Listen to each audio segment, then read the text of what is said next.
여러분 반갑습니다. 성경대로를 시작합니다. 성경은 우리가 사는 이 땅을 광야라고 비유하고 있습니다. 출애굽한 이스라엘 백성들이 40년 동안 광야에서 살았던 것은 오순절날 교회가 탄생한 이후 예수님께서 그분의 성도들을 데리러 오시기까지 광야와 같은 세상에서 믿음으로 살아가는 새언약 시대 교회의 그림자입니다. 요한복음 1장에 보면 가로되 나는 선지자 이사야의 말과 같이 주의 길을 곧게 하라고 광야에서 외치는 자의 소리로라 하니라. 요한이 이 땅에서 예수님의 길을 예비하는 외침을 통해서 예수님이 오시는 길을 준비했는데 그 요한은 자기의 말이 광야, 이 땅을 광야로 비유하면서 광야에서 외치는 자의 소리라고 이렇게 얘기를 하고 있습니다. 사도행전 7장에 보면요, 이스라엘 자손을 대하여 하나님이 너희 형제 가운데서 나와 같은 선지자를 세우리라 하던 자가 곧 이 모세라. 시내산에서 말하던 그 천사와 및 우리 조상들과 함께 광야 교회에 있었고, 이렇게 모세가 광야 교회에 있었다고 얘기를 하고 있습니다. 모세는 어떤 사람이냐? 예수님께서 너희 형제 가운데서 나와 같은 선지자를 세운다, 이렇게 말씀하셨던 그 대상이 모세입니다. 그러니까 모세는 예수님과 같은 선지자로 대우를 받는 정말 굉장한 사람이죠. 광야교회의 생활은 지금 이 시대의 광야와 같은 세상살이와 똑같았습니다. 홍해를 통해서 애굽에서는 완전히 벗어났지만 얼마 지나지 않아서 이스라엘 백성들은 마실 물이 없어서 심각한 갈증으로 인해서 부르짖게 됩니다.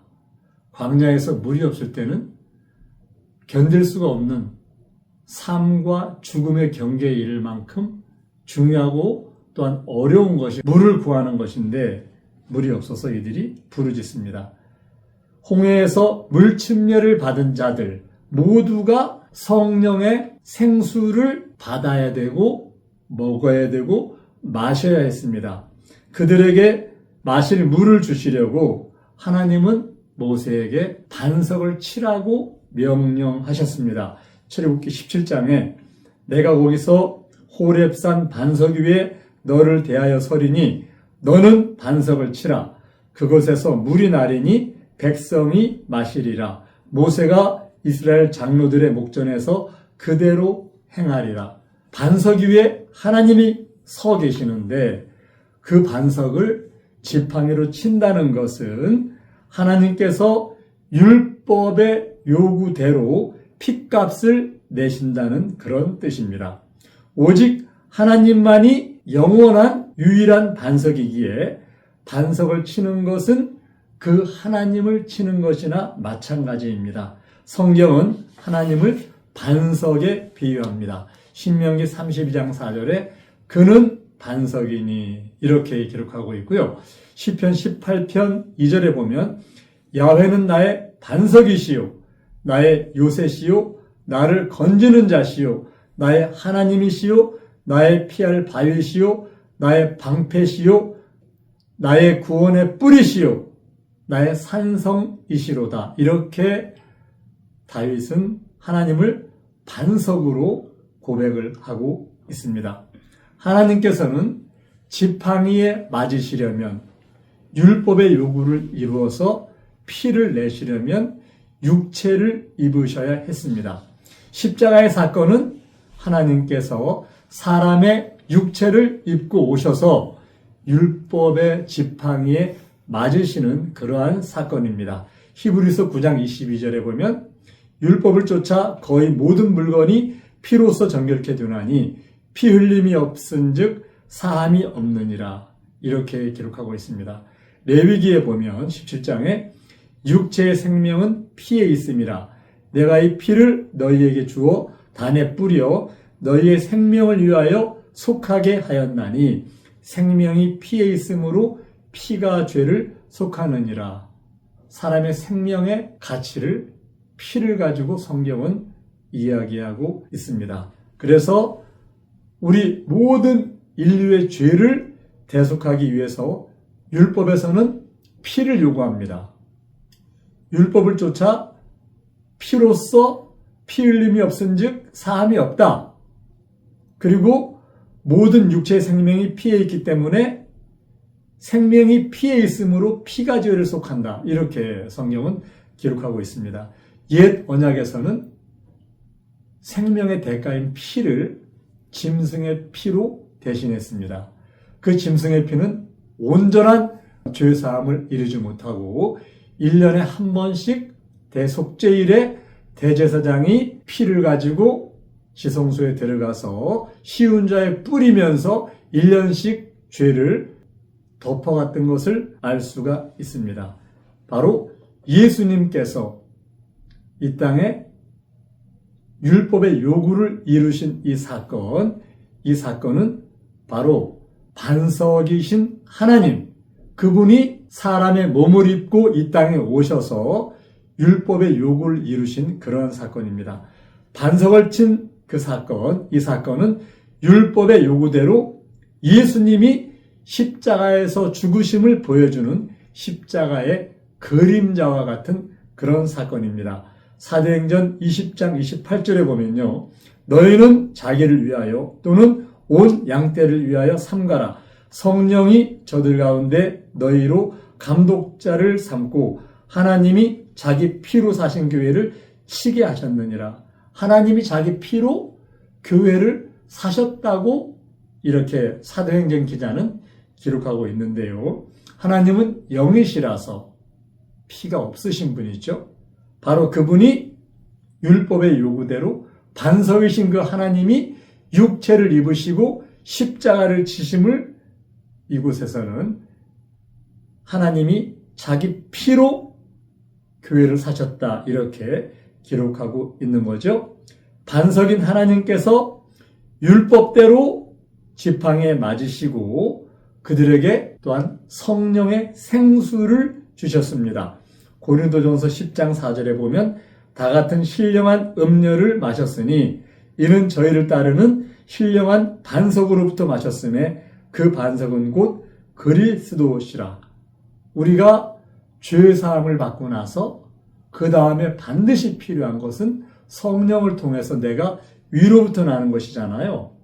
이 성령의 생수, 반석에서 물이 나서 그 물을 마신 그 그림자가 성령의 생수를 마시는 새 언약의 그림자임을 우리는 성경을 통해서 알 수가 있습니다.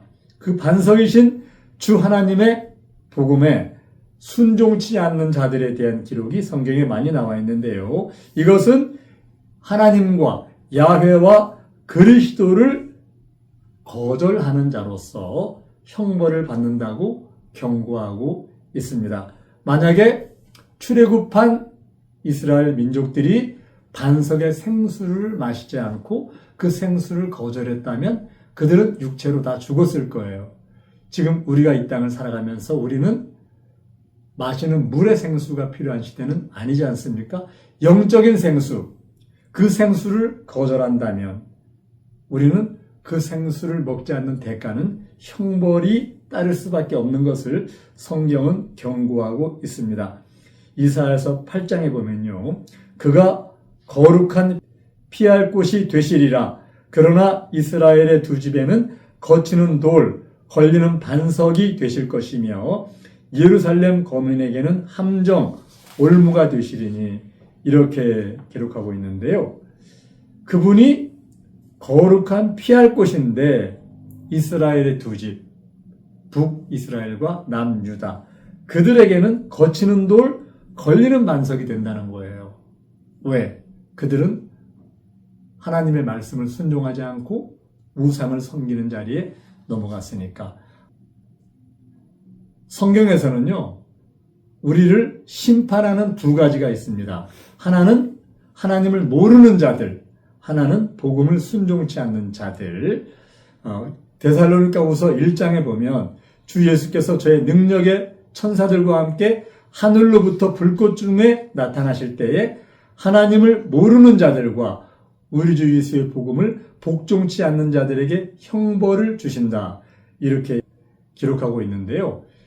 이 생수를 마시지 않는 사람들은 하나님의 복음을 복종치 않는 사람들이에요. 그래서 예수의 이름의 물침례의 순종, 성령의 생수를 받는 것, 이것은 우리가 바로 복음에 순종하는 생명의 길이라는 것, 이거 우리는 깊이 있게 알아야 됩니다. 베드로전서 1장에 보면요, 너희가 진리를 순종함으로 너희 영혼을 깨끗하게 하여 거짓이 없이 형제를 사랑하기에 이르렀으니 마음으로 뜨겁게 피차 사랑하라. 너희의 거듭난 것이 썩어질 씨로 된 것이 아니요 썩지 아니할 씨로 된 것이니 하나님의 살아있고 항상 있는 말씀으로 되었느니라. 오직 주의 말씀은 세세토록 있도다 하였으니 너희에게 전한 복음이 곧 이 말씀이니라. 이 복음에 순종하는 그 믿음, 그 믿음은 우리를 거듭나게 하고 우리 영혼을 이 순종을 통해서 깨끗하게 한다는 하나님의 말씀, 우리는 이 말씀을 내 삶 속에 연합시켜야 될 줄을 압니다. 이스라엘 백성들은요, 이제 반석에서 생수를 한번 마셨는데 이 광야 같은 세상은 삶의 길이 길어요. 그들이 또 광야 생활을 하는데 물이 없는 지역에서 너무 목이 마른 상황이 다시 왔습니다. 그들은 마실 물이 없다고 또 모세를 원망하고 하나님을 원망했습니다. 하나님께서는 반석에게 명하여 물을 내라고 모세에게 명령을 하십니다.